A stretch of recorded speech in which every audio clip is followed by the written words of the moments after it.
Have you ever noticed something strange about yourself? You enjoy talking to people. You can be funny, energetic, and confident in social situations. Sometimes you're even the loudest person in the room, but after a few hours, you suddenly want to disappear. No texts, no calls, no conversations, just silence. And that leaves you wondering, am I an extrovert or an introvert? Well, psychology has an interesting answer. You might be something called an introverted extrovert, a person who loves people but gets exhausted by them, someone who enjoys connection but also desperately needs solitude. And if that's you, there are certain signs you've probably experienced your entire life without realizing what they mean. Let's decode them. Number 1. You love social events until you're actually there. Have you ever been excited about a party all week, only to suddenly lose all motivation right before leaving? It's one of the most common traits of introverted extroverts. You genuinely want to go. You want to see your friends, you want to laugh, talk, and have fun,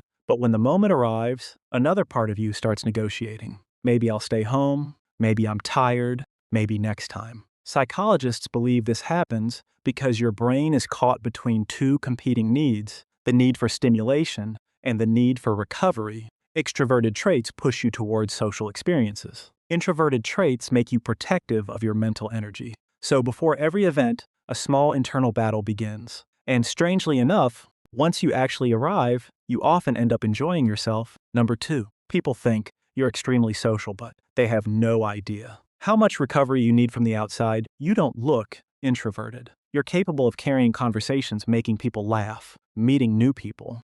Mitching. Speaking in groups. Because of this, others often assume you're naturally energized by social interaction. But what they don't see is what happens afterward. The next day, you're mentally drained. You crave quiet. You ignore messages. You avoid unnecessary conversations. It's almost like your social battery suddenly hits zero. This relates to a concept in personality psychology called stimulation threshold. Some people need constant interaction to feel alive. Others need much less. Introverted extroverts can handle high stimulation, but only for limited periods. After that, recovery becomes non-negotiable. Number 3. Small talk exhausts you more than deep conversations. Here's something most people don't understand. It's possible to love talking and still hate small talk. Introverted extroverts often dislike surface-level conversations. The weather, celebrity gossip, pointless chatter, not because they're antisocial, but because those conversations feel emotionally empty.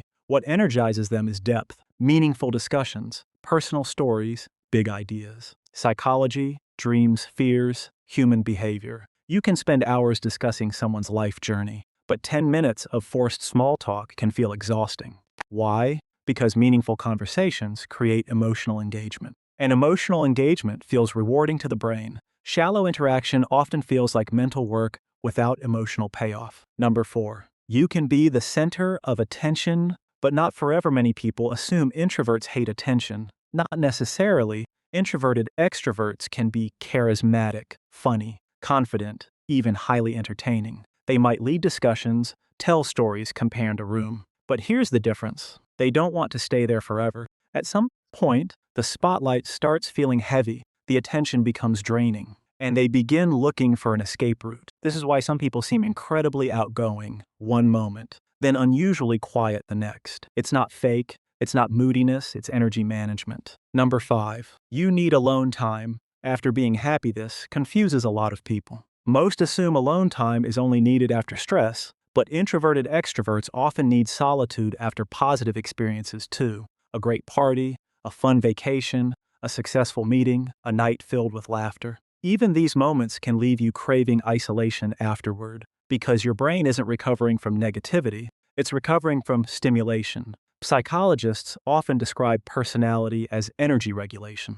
Different experiences consume energy differently. For introverted extroverts, even enjoyable social experiences create mental fatigue, and that's perfectly normal. Number 6. You feel lonely and overwhelmed by people at the same time. This might be one of the strangest experiences. You want connection, but you don't want interaction. You feel lonely, yet the idea of answering messages feels exhausting. You miss people, yet you avoid social plans. It sounds contradictory, but it's actually common among introverted extroverts. The human brain has two powerful psychological needs, connection and autonomy. Sometimes both become active at the same time. You want emotional closeness, but you also want personal space. And balancing those needs can feel incredibly confusing. Number 7. You carefully choose who gets access to the real you. You may know many people, but very few truly know you. That's because introverted extroverts often separate social connection into layers. The outer layer is easy, friendly conversations, jokes, casual interaction. But the deeper layers, those are protected. You don't open up easily. Not because you're cold, because trust matters. A lot. Psychologists call this selective vulnerability. You can appear socially open while remaining emotionally guarded. And once someone earns your trust, your personality becomes completely different, more authentic, more expressive, more emotionally transparent. Number 8. You disappear without warning. Have you ever gone from highly social to completely unavailable? One week you're everywhere, replying instantly, making plans, talking nonstop. Then suddenly, you vanish. No explanation, no drama, no conflict. You simply retreat. Many introverted extroverts experience this cycle. It's not because they dislike people. It's because their mental energy operates in waves. When energy is high, social interaction feels exciting. When energy drops, solitude becomes necessary. The mistake people make is assuming consistency means socializing at the same level all the time. Human psychology doesn't work that way,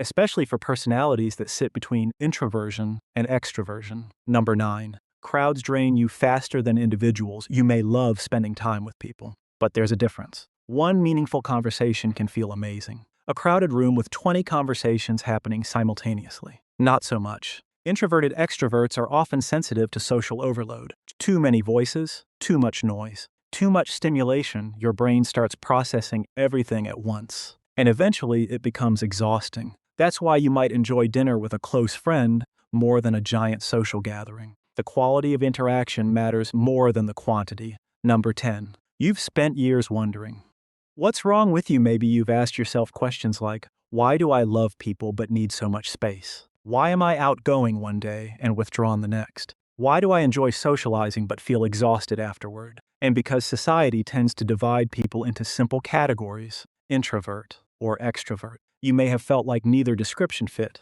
But psychology shows personality exists on a spectrum. Human beings are far more complex than labels. You don't have to choose one side. You can enjoy connection and solitude, conversation and silence, attention and privacy. Both can exist inside the same person. And that's often exactly what happens. Here's the deeper truth. Being an introverted extrovert isn't a weakness. It's not indecisiveness. It's not inconsistency. It's awareness. Your mind understands something many people don't. That energy is valuable. That connection is important. And that solitude is equally important. You know how to enjoy people, but you also know how to enjoy your own company. And in a world where many people are uncomfortable being alone, that's actually a rare strength. So if several of these signs felt familiar, you may not be confused about your personality after all. You may simply be living in the space between two worlds, a place where social energy and personal reflection coexist, a place where connection matters, but so does peace. And perhaps that's not a contradiction, perhaps that's balance. If you enjoyed this video, make sure to subscribe and join us for more psychology insights into human behavior, personality, and the hidden patterns that shape our lives. And before you go, tell us in the comments, which sign described you the most? Because sometimes understanding yourself starts with realizing you're not the only one who feels this way.